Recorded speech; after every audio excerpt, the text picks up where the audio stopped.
The best ever FIFA World Cup final. Tony, Messi's finally done it. He has his illustrious World Cup trophy. He's equal Maradona. He is the GOAT. Talk to me. Mate, he's completed football, and it's one of those ones where obviously he didn't rely heavily all the time on his teammates. Yes, they played their part, but mate, we saw today he was everywhere. We saw against Australia. When he was off the ball, he caused more problems than he was on the ball. So he's completed FIFA. I might get some hate from some United fans, but he is the GOAT. I think that debate's gone. It's in bed. It's done. Messi's completed football, and massive congratulations to him. Yep, I can see you've got the Argentina jersey on. I know you've told me Messi's on the back. You can't see it. It's worn off, but that's the influence the lad has. You've got an Argentinian jersey and you got no affiliation with Argentina. I've got the Dutch kid on. I don't know why. I just threw it on. But as you said, Messi is the certified GOAT now. There's no questions about it. The World Cup was all that was missing from his international cabinet, from his whole cabinet, and he's finally completed it. What a game. As I said, was that the best ever World Cup final? I think very potentially it was. Talk to me. What do you think? Do you think it was the best? Kylian Mbappe with a hat-trick, but it wasn't enough. Yeah, I think we saw the GOAT. A lot of people are still going to debate it, but we saw the GOAT versus the future GOAT, I guess you could say. He turns 24 tomorrow. He's just scored a hat-trick in a final. He's already won a World Cup. He's already won numerous leagues. He gets that UCL this year potentially, and you know what? He's going quite close to completing the set. So massive congratulations to him for a massive tournament. But for me, I guess take away from a personal standpoint, it's the best final. But for me, it's going to be 2006 because obviously Italy took that one out. Yeah, you definitely obviously got the Italy ties. So 2006 for you, best one. But look, let's get into the game now. 3-3 draw after extra time. 4-2 on penalties for Argentina. What I liked most, just quickly on the penalty shootout, was Messi went first, Mbappe went first. That's how you do it. I think Neymar and Brazil, obviously a few games back against Croatia, missed that boat. I don't know if it was the coach or if it was Neymar who wanted to be the hero, but that's how it's done. You get your best penalty takers out of the way first. And I mean, Mbappe goes the same way all three times, but he can hit a penalty, that's for sure. He just absolutely thumps it in that corner, but wasn't enough. But the game, look, Argentina for 80 minutes absolutely dominated them, schooled them. France, who going into the game were definitely the best team across the tournament. And again, I think an Argentina team who, apart from the semi-final, hadn't looked great. I mean, they lost against Saudi Arabia in that first game. Against the Aussies, we provided a bit of a tricky, tough time for them, but they've clicked at the right stage. And I mean, for 80 minutes, they were absolutely perfect. But then what happened? They fell asleep. Mbappe, 2 goals in 1 minute, sorry. Tony, did you think then that the momentum was swinging towards France? Because it certainly looked like it. Yeah, I think from that 80th to 90th minute mark, you kind of said, okay, France is going to get the winner. France is going to push on. They've got the momentum. When it went to extra time, it was one of those ones where the same thing happened against the Netherlands. Argentina went up 2-0. They pulled it back. It was 2-2, and then momentum swung in extra time, and it was Netherlands holding on. Now, we didn't see this. We saw, I guess, a massive save by Emmy in the 123rd minute. The game was almost done right there. He pulls off a massive save, but once it went to penalties, it was, in my mind, it was Emmy's to lose. He's an absolute freak once it comes to penalties. So, yeah, okay, Messi's the GOAT. Messi won it, but the Copa America, the World Cup, it's on the back of Emmy in some pretty big penalty shootouts. Yeah, I mean, Emmy's rise to the top's been remarkable ever since, Villa. But you saw like the lone spells. It's doing the rounds on Twitter and everything, the lone spells that he's had to endure to get to this moment. And like you said, that final, the Copa America final, he did it as well. Any penalty shootout is his. I just knew, I think we were saying in the chat, like it was meant to be. As soon as it went to penalty shootouts, you knew who was the better keeper, who had the better keeper, who plays the bigger mind games. And as long as Argentina put their penalties away, which they did, Emi Martinez was going to back him up at the other end. So Argentina, I think at that point, yeah, it was always going to be the destiny for him to win it, for Lionel Messi to win that. But I mean, as I said, I think getting to that point, they should have won in their normal time. They didn't deserve to I suppose, switch off and then all of a sudden, 2-2 at full time. But I mean, just wild scenes because it just shows how good France is, how good Kylian Mbappe is. And for, as I said, for 80 minutes, they do nothing. For 10, they could have gone on and won it. But Messi had that chance right at the death in the normal time. Mbappe, played in Malari or Kola Muani, to win it at the 120th. And again, Emi Martinez coming up big for Argentina. So true just spectacle of a game that had magic moments, and it was just settled in the perfect way. Now, Tony, again, as I say, talk to me about the game. What were your thoughts like with just the whole momentum shift and all of that? You obviously said that Netherlands did the same thing against Argentina, and again, it went to penalties, and Emi Martinez was the hero. But should this have been a bit of a easier game for Argentina? Should they have closed it out in normal time? I think if you look at that first half, it could have been 3 or 4-0 by the time France got into the shed. So to go in 2-0 down, I think it was brilliant. Now, obviously, you got to give massive props to the French coach. We were talking in the inbox. He made 2 subs in the 41st minute, very, very early. He took off Giroud, he took off Dembele. Both were carrying niggling injuries plus sickness into the game, but he made the big call. He then backed that up with 2 subs, obviously in the 71st minute. Camavinga, brilliant through the comeback, brilliant for extra time. I'm pretty sure he stopped Messi 2 or 3 times for a player that doesn't actually play in that left-back position. Took off Griezmann, put on Koeman. They changed the game. So I think you look at the individuals that won this game. You're looking at Messi. You're looking at Di Maria, as much as I hate him, had an absolute brilliant game. On the flip side, Mbappe was brilliant, but the coach also got him back into the game with those chances, because without those changes, Mbappe doesn't get those 2 goals in 1 minute.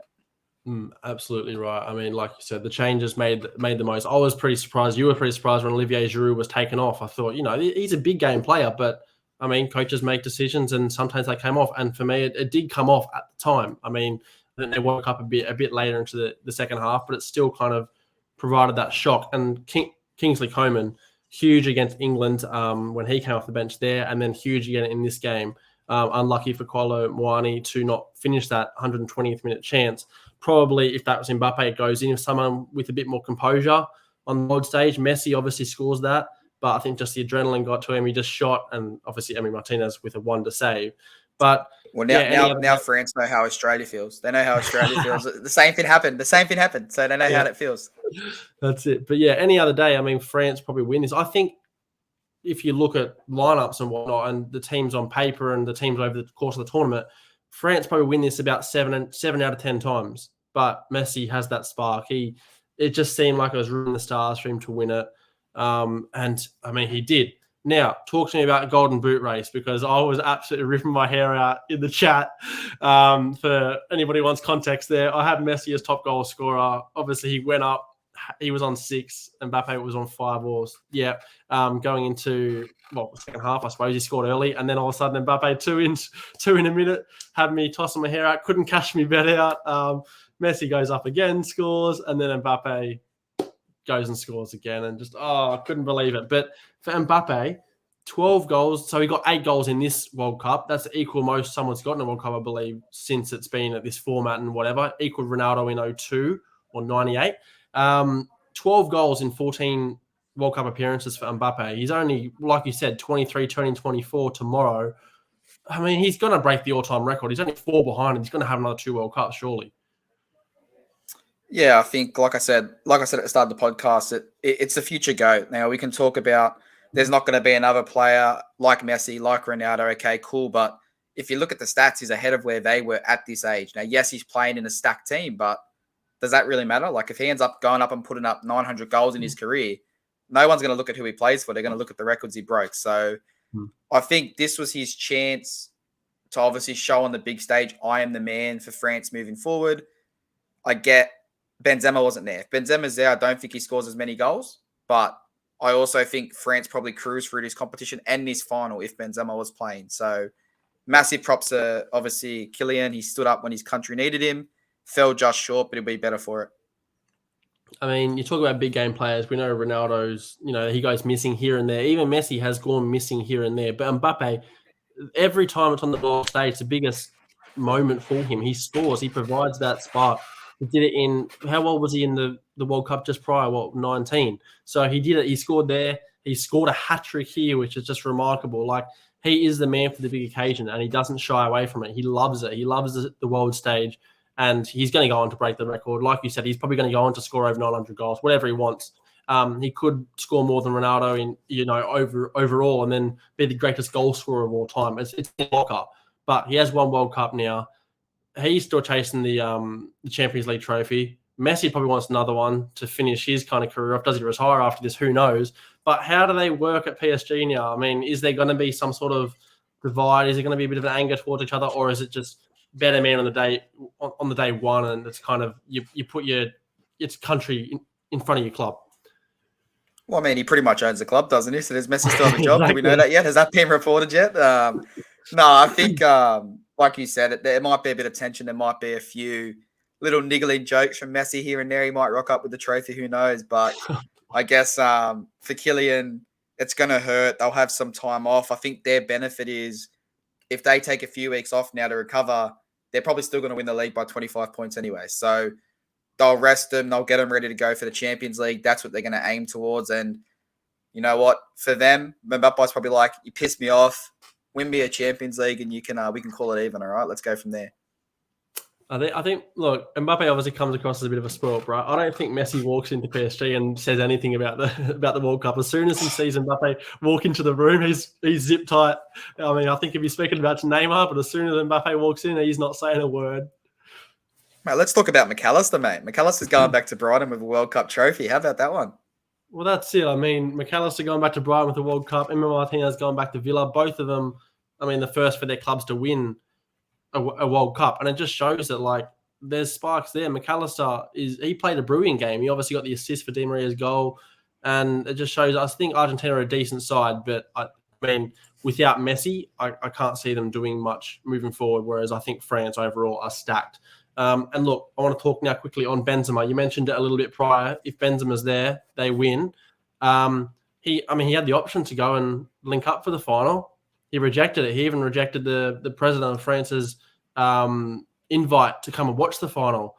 We know Benzema's had history with France in the past, not kind of getting along with the coach and, you know, wanting to leave the international team as well, getting exiled from there. Should he have kind of sucked it up and done it for his country? What do you reckon? I don't think he should have played. You don't want to be that player that goes in, and I guess if he was there today and they lost, you don't want to go in and lose, and it could be, okay, we put Benzema in that wasn't 100%, and someone who's played all tournament missed out on their position. So I think I respect him in that aspect. Not going to watch, I think I was a bit surprised when he left, when he was ruled out at the start. I thought he would have stayed in camp.